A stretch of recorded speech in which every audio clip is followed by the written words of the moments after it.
Hi everyone, it's Jake and Nadia, and we are back with Thor Love and Thunder review. We literally just got home from the theater. She wouldn't let me say a word to her about what I thought about it. Why don't you tell us what you thought? It sucked. What? Explain yourself. No. Okay, non-spoiler, what I have to say is that it was, and I have to say, I love Thor Ragnarok. It was so tonally inconsistent. Like, I can't think of another blockbuster this tonally inconsistent since Spider-Man 3. Someone would call that dynamic. Don't even.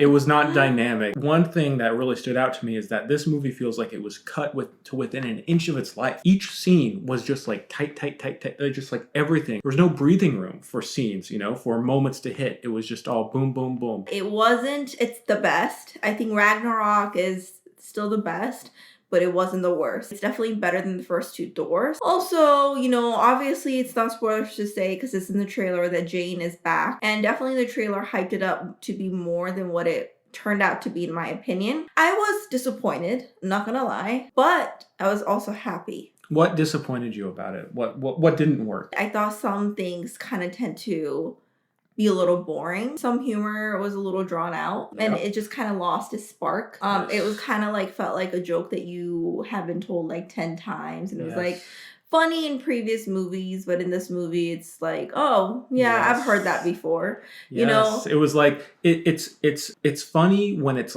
surprising, because I think a lot of what was great about Thor Ragnarok was this was Thor as we'd never seen him before, in really vibrant, fun situations. And his character changed a lot in that movie. A lot happened to him in that movie, really out of his depth. Thor Ragnarok was arguably his biggest arc.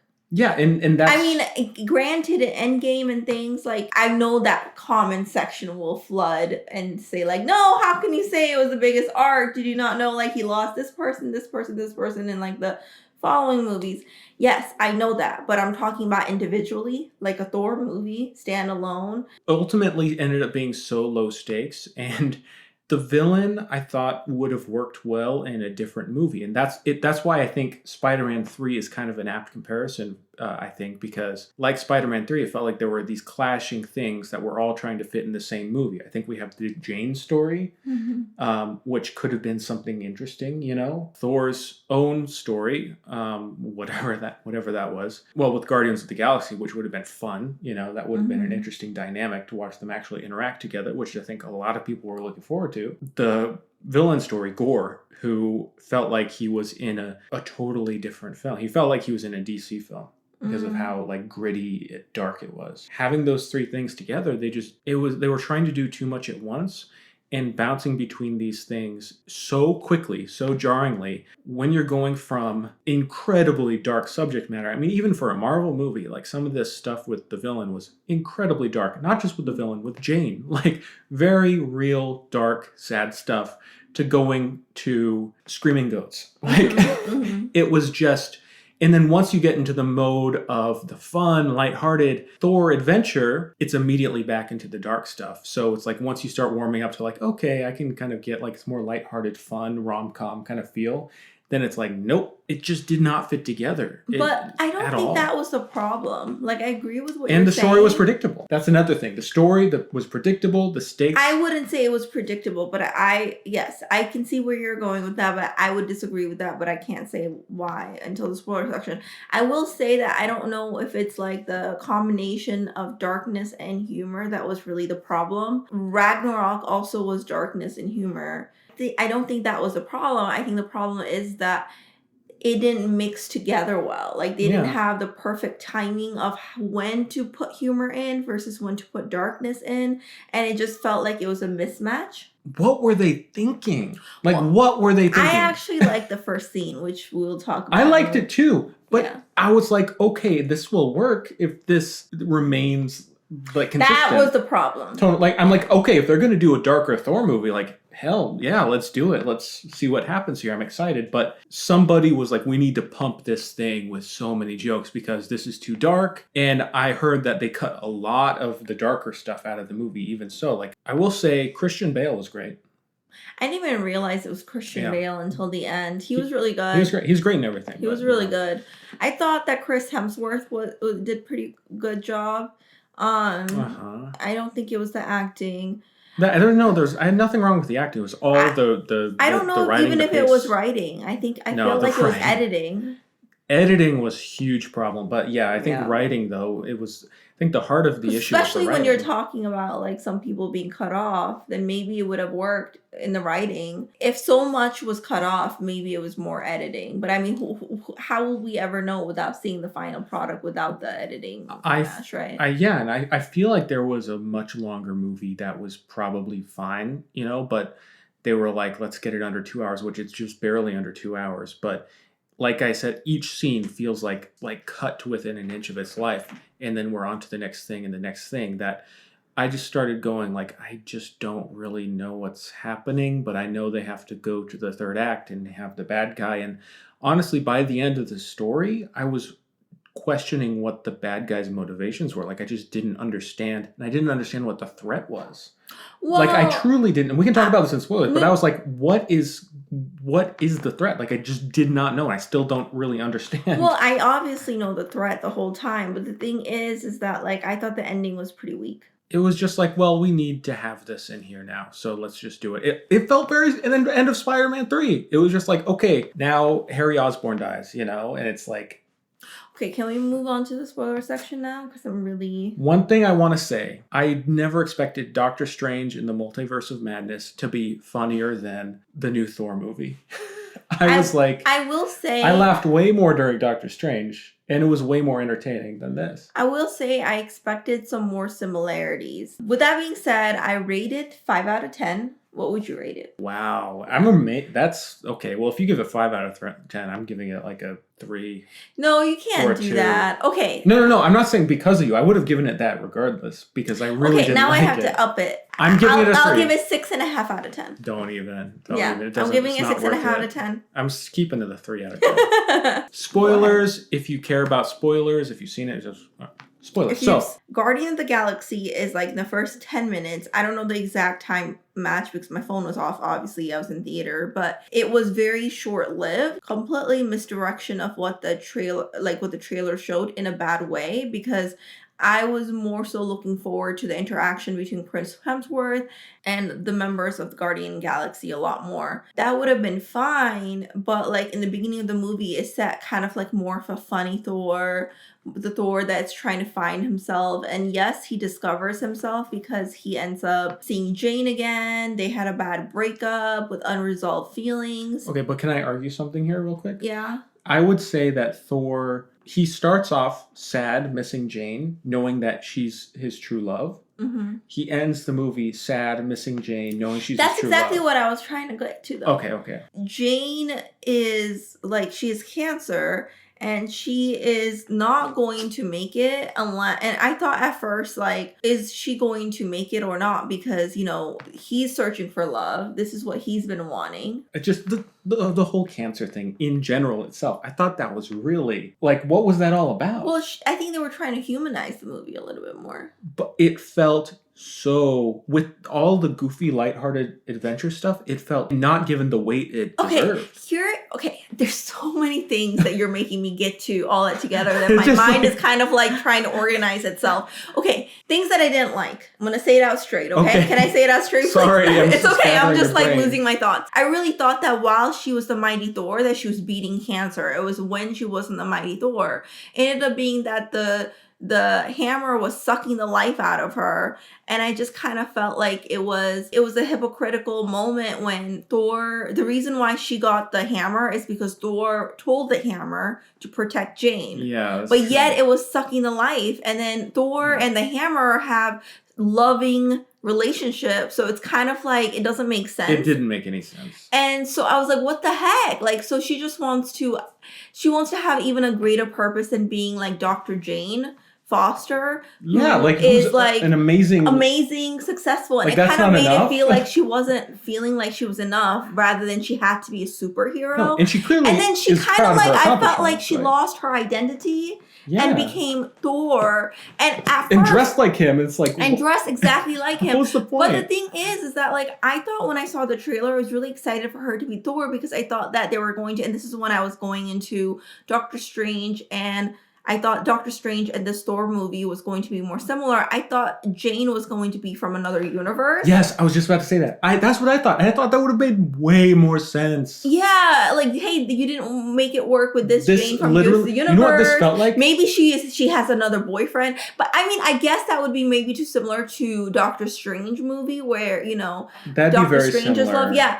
But either way, I wouldn't have cared. I would have been fine with it. I think it would have been a lot better. It felt like they were just trying to figure I out just a way felt like- to have Jane get superpowers. So it just, like that whole sequence where it's like, okay, so we're establishing she has cancer. Now we're establishing that she can't get the cure. Now we're establishing that she's going to go visit Mjolnir, which is like on a pedestal, which is all like a bunch of pieces. And then the next scene we see her is a little bit later, and then she's just Thor, dressed up as Thor. I'm like, why? Like, how? Well, and the thing is, she could have still done it without it taking like identity away from everything she accomplished. Like the first time we ever meet Jane in the first film, all she's ever wanted to do was become this great scientist. She becomes that, and it's almost like that dream is gone. She is not happy and fulfilled in just that. And it made more sense to me in the beginning of the movie when she was searching for a cure for the cancer, because, you know, she's a scientist, she's trying to find something. But the thing is that it's fine if she was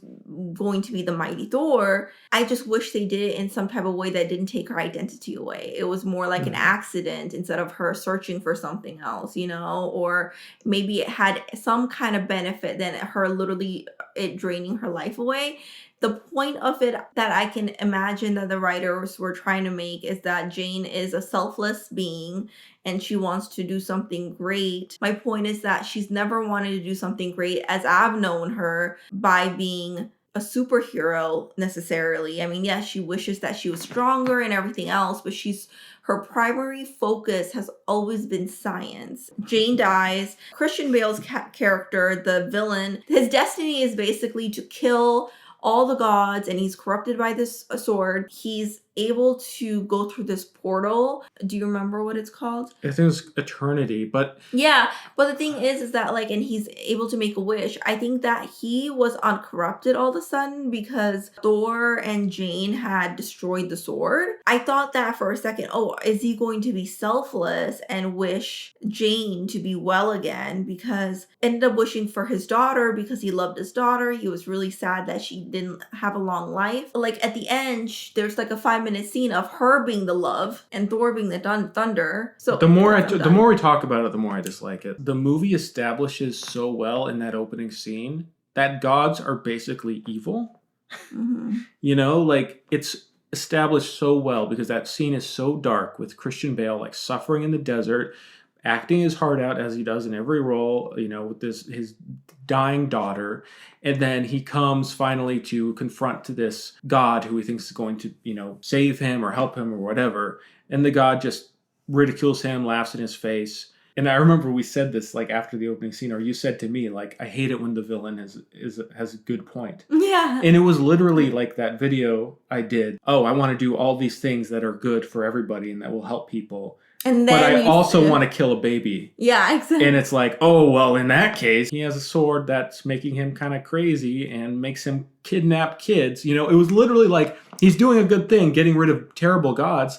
And even Thor kills Zeus or kills him. We think he's dead for basically the whole movie after that scene. But it's like once he does that, it's like, what's the deal with this? Like, you're killing a god now? Like, he's killing gods.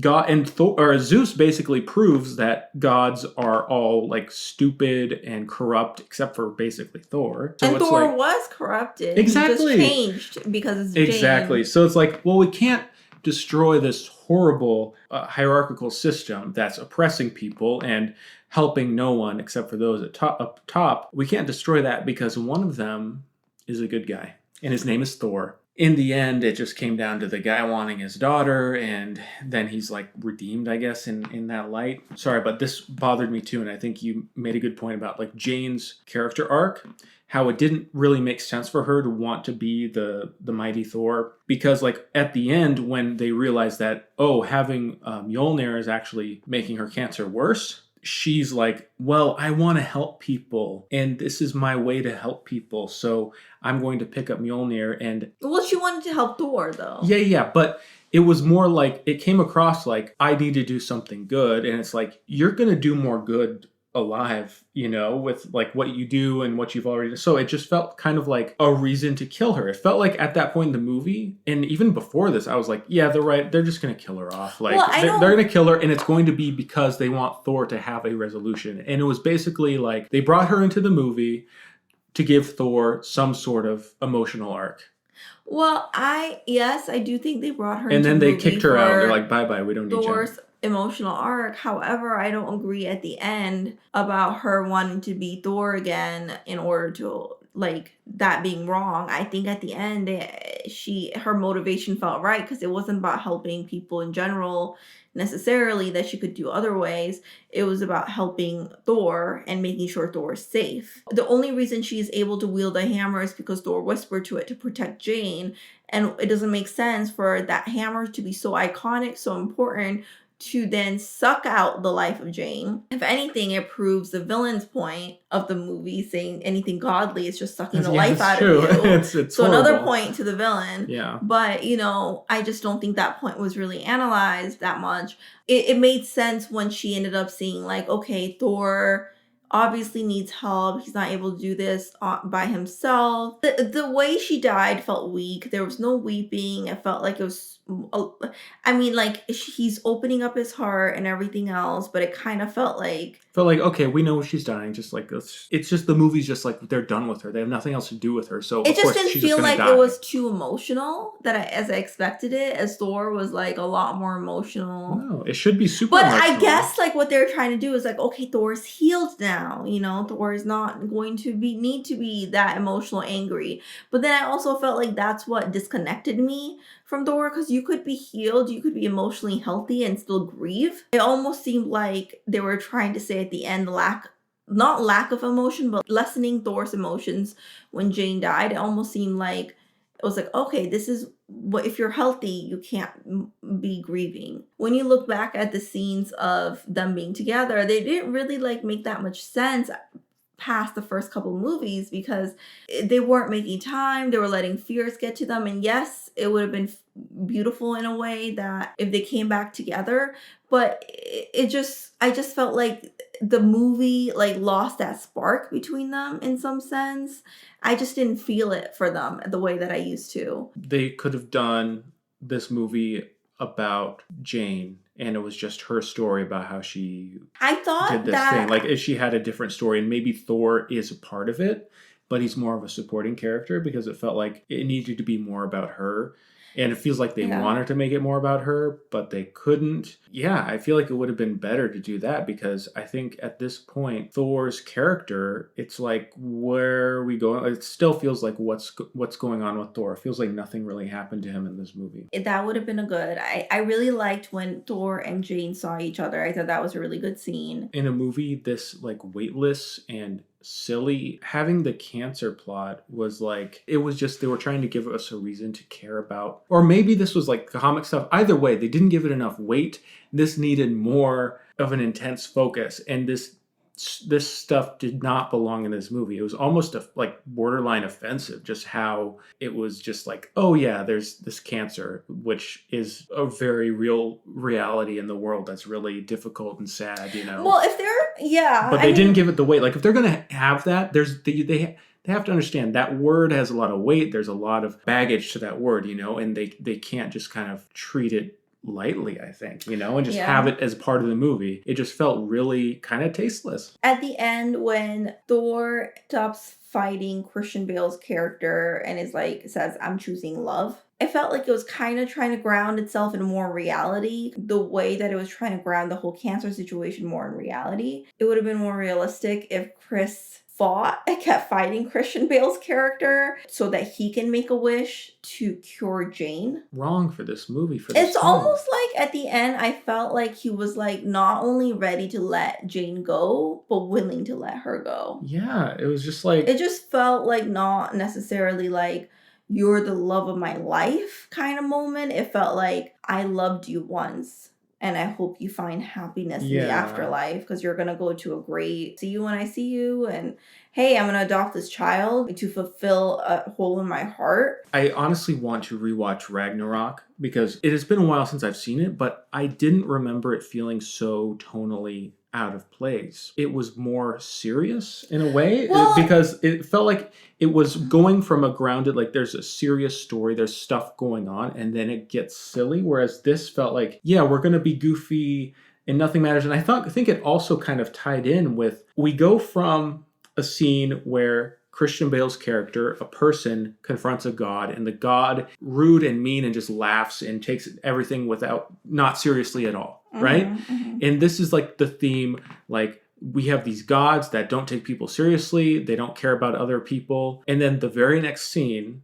we have Thor being a cool, badass god, destroying the sacred monuments of an entire culture, and that's supposed to be funny. Felt like it was just mean-spirited and like... I didn't feel like that. It felt like, because what happened to me is after watching that first scene, I was like, fuck gods, they suck, I don't like the gods. And then we go to Thor, and it's like, he comes off kind of like sociopathic. I don't think so at all. I felt like he just comes off a little naive. He was destroying their cultural heritage. I know.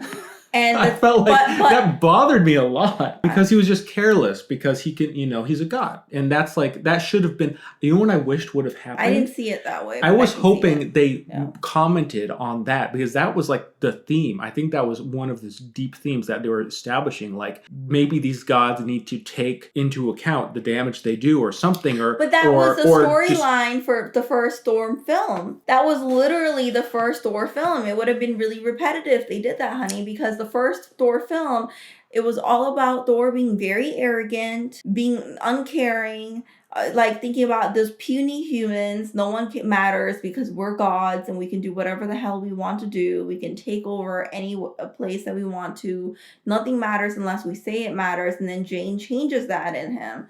So if they had played into that in this movie, it would have been too repetitive from the first film. Then why even present that, Well, like I said, I told you what I thought. The themes were all over the place. Some movies, you can point to something and say, if they changed this, it would have been good. It would have worked. We can't come to one place it's like all. There were so many things that went wrong that could have I don't know if it even went wrong. It was just like, it just wasn't fluid. You know what I mean? I feel like it could have worked if they added more, took out some. It was puzzle pieces that were forced to stick together that wasn't even of the same photo. But I also think there was really funny things that we should point out before we...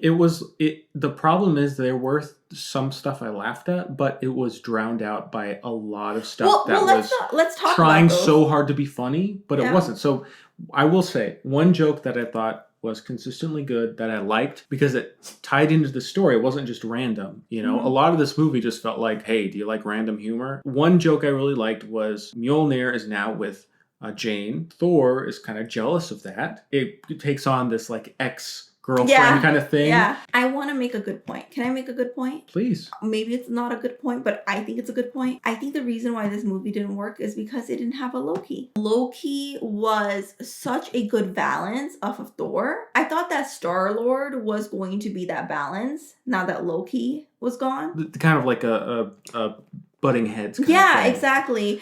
And then it wasn't. And I honestly, Loki, if you watch the show Loki back, and I really think that for the next Thor film, they need the Loki back. But I honestly think that Loki is like literally heart of the individual Thor films.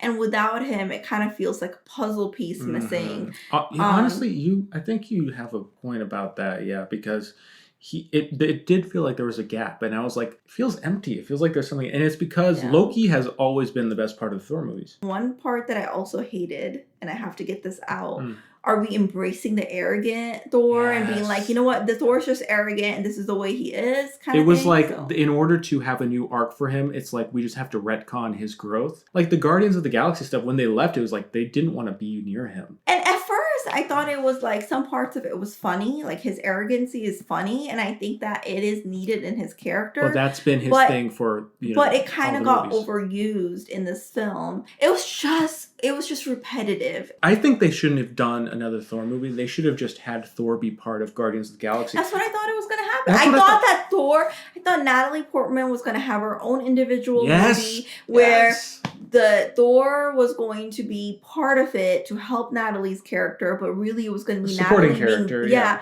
badass by herself. She's going to find someone else, and then Thor was going to be a part of the Guardian of the Galaxy, where Star-Lord was going to be basically his Loki. Oh my god, that they should have totally done that. His tone is basically Guardians of the Galaxy. Ragnarok was basically what if Thor was Guardians of the Galaxy. How many more times can you do the same Thor character arc? Like, Do you have any other thoughts? I don't know. If you liked it, let us know. Like, I really want to know what you think worked. I like the film. I think you should still watch it, regardless of that. I didn't think it could be this bad, honestly. Sorry, go ahead. Bud. It wasn't that bad, in my opinion. It was just not good. Thank you. Thank you, and we'll talk to you soon. Bye. Bye.